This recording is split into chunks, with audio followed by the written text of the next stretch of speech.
So this is the lesson on the integumentary system, which is essentially your skin. What you would need to know for this standard is you would need to identify all the different structures. You would need to be able to describe its function, and also you would want to be able to diagnose as well with a disease. So we're going to get all into that today. So integument first means to cover, and as you know, that's what your skin does. It covers your body, right? It's like your first line of defense against outside agents. There's two distinct layers. So first you have your epidermis, that's made up of epithelial cells. It's very superficial, so that's going to be the most superficial layer, epidermis. Then you have your dermis, and this is made up of connective tissue and a lot of other tissues too, which we'll get into, and it's the bulk. So this is where where a lot of your accessory organs are going to be, like your sweat glands, your oil glands, and things like that.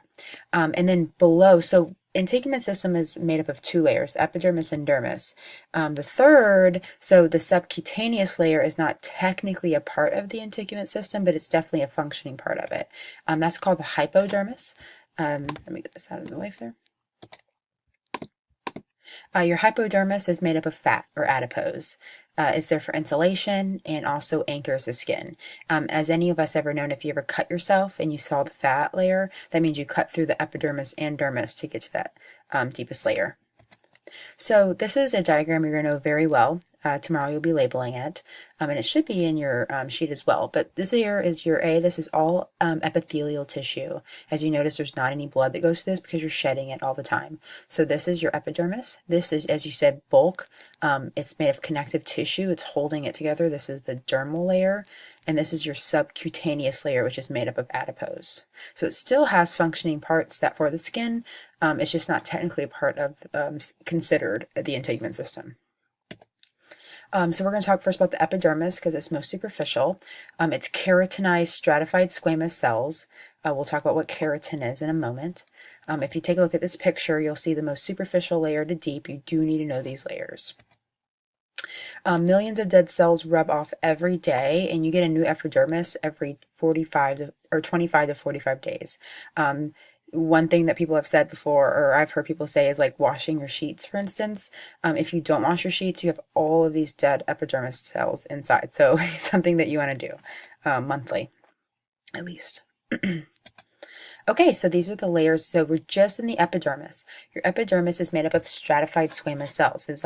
So hopefully you guys remember that those are squish-looking cells, and there's many layers. Starting superficial, so we're going to go outside to in.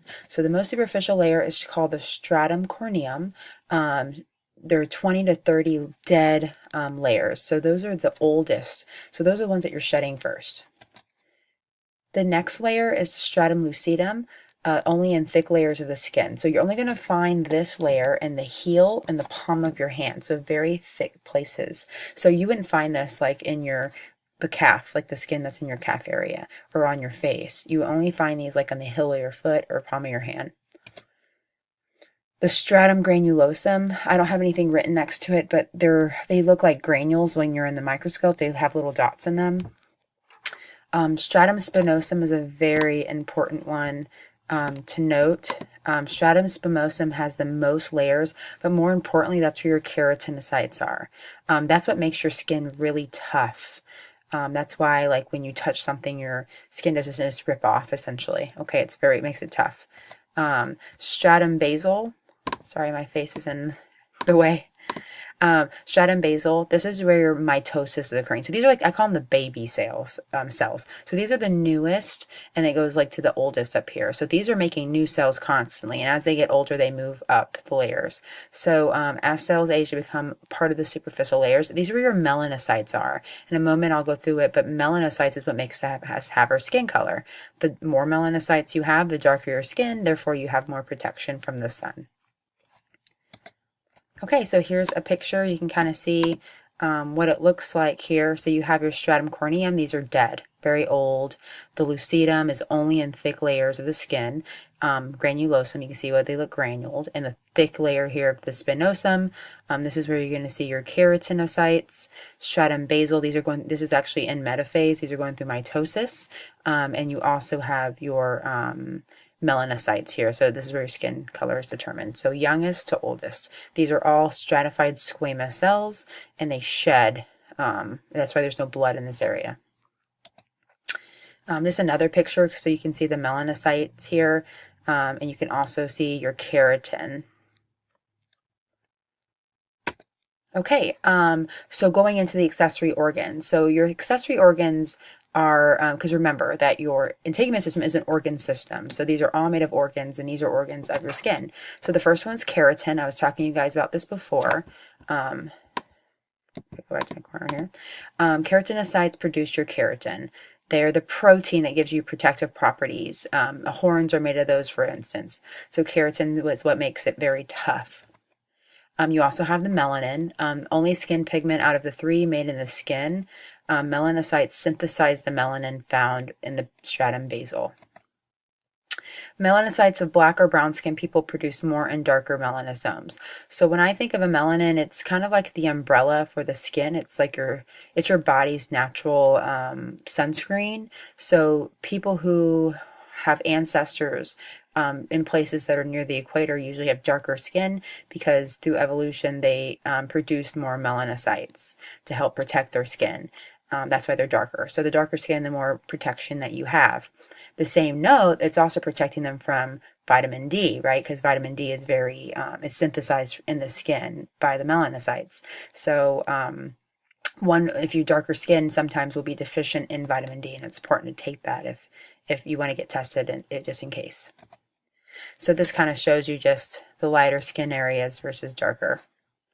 And that just means that you have more melanin. So the darker the skin, the more melanin you have. Okay, so now we're going to be in the dermal layer. So there's only two accessory organs in the epidermis, and there's a lot more in the dermal. So this is the second major region. It's strong, flexible, connective tissue. So in this area, you're going to find all kinds of fibers, blood vessels, you have lymphatic vessels in there, hair follicles, and sweat glands. So the layers, okay? So, and you should have saw this in the microscope last week. So this is all your epidermis, so we're not in there, we're in the dermal layer, so we're here. So what you'll see is the papillary layer is made of loose connective tissue. So your epidermis goes all the way to here, so it's the purple. So the purple includes the epidermis. The dermis is where it comes up here. So this is all the dermal layer. It's loose connective tissue so that white blood cells can go through this region and protect you just in case you get a nail or something tries to penetrate the skin. So it's a loose connective tissue here, and this is all reticular layer. This is called the reticular layer. This is all dense connective tissue. So again, this here is this is loose connective tissue called the papillary layer. And this is the reticular layer, which is dense connective tissue. It's irregular and it's dense, just like I said. Some other tissues, we have smooth muscle. So there's smooth muscle in there. That's what is going to, when you're cold, it's for thermoregulation. It's going to bring up the hair follicle. You have nerve cells in there. Remember your receptors for homeostasis. These are two kinds. You have Pacinian corpuscle, that's for heavy. So the Pacinian's right here, it's a little lower in, and the Meissner corpuscle, which is for lighter touch. That's up in the region. So it's kind of like up in the papillary layer. Okay. So let's get into the accessory organs. So the first one that is important here is your hair follicle. So here it's dead keratinized epithelial cells. So here's your hair follicle, and it's in your dermal layer. Okay, it's used for thermoregulation mostly, and it's also that dead keratinized cells. So you have some structures. You have the papilla, which is down here, the bulb, which is kind of like where it bubbles out, the follicle, which is a little, is kind of where it starts to become thicker, and the shaft would be the longer.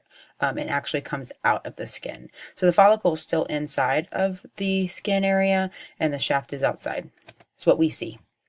The erector pili is smooth muscle. This is your erector pili right here. When it contracts, the hair stands straight up, and it's used for thermoregulation when the temperature gets below 98.6 degrees. Just a thing talking about baldness. Baldness is just when your hair is not replaced as fast as it falls out, and it's something that's genetically determined, sex influenced. Okay, so hair color. So it's genetically determined. So the shaft, what we see, why is it red, brown, blonde, black, right? So dark hair has more melanin. So we're still talking about that melanin. So the darker the hair, the more melanin you have. White hair, if you're albino, means there's a lack of melanin. Red hair is not even melanin at all. It's an iron pigment called keratinized. And gray is a mixture of pigment and no pigment. So like basically your melanin is starting to fade. Okay, so we're going to talk about the oil glands. So your oil glands are attached to the follicle. As some of us know, if you don't wash your hair for a couple of days, it becomes oily. That's because the sebaceous gland, the oil glands, are attached to the hair. So that's a good way to be able to identify it. It excretes fatty substances, it's called sebum, into the hair follicle and occasionally into the skin pores. It keeps your hair soft and smooth. It's not found in the palms and soles of your feet. It opens directly in your mouth, external sex organs, and your lips. So there's certain places where you have sebaceous glands. It's stimulated by hormones, especially androgens, relatively inactive during childhood. So oil glands, you know, like when you're in middle school, when your hormones start to activate, you'll see more oil, right? Also in this oil, you have enzymes that help to kill bacteria. So that's really what the function is for. So as soon as like bacteria touches the skin, it dies. It's very acidic. Okay, so that's your sebaceous glands. Sudoriferous glands are your sweat glands. It's 99% water, but also has salts, vitamin C, antibodies, and wastes. So there's two different types of sudoriferous glands. You have eccrine and apocrine. Okay. Eccrine is most abundant. So that's one that's thermoregulation. You're hot, temperatures above 98.6 degrees Fahrenheit to cool you down. Eccrine is what's going to be activated. These are most common in the forehead, palms, soles of feet, underneath your arms, things like that. So that's eccrine. Eccrine is the one we're talking about with thermoregulation. Apocrine is a little different. It's actually attached to the hair follicle. I'll kind of show you what it looks like. So both your oil glands and the apocrine sweat gland is attached to the follicle. These are activated only after puberty, and it's when you're nervous or stressed. So if you're in that sympathetic system, so you're very nervous, you'll start to sweat. Like let's say you're doing a project or something in front of the class and you start sweating. That's from your apocrine. You're not hot. It's from stress.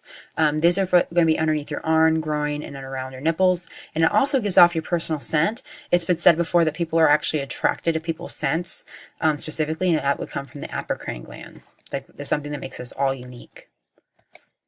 So apocrine, so eccrine is not attached to the follicle. Apocrine is. Okay, and it looks like this. It looks like a wound of yarn twisted together.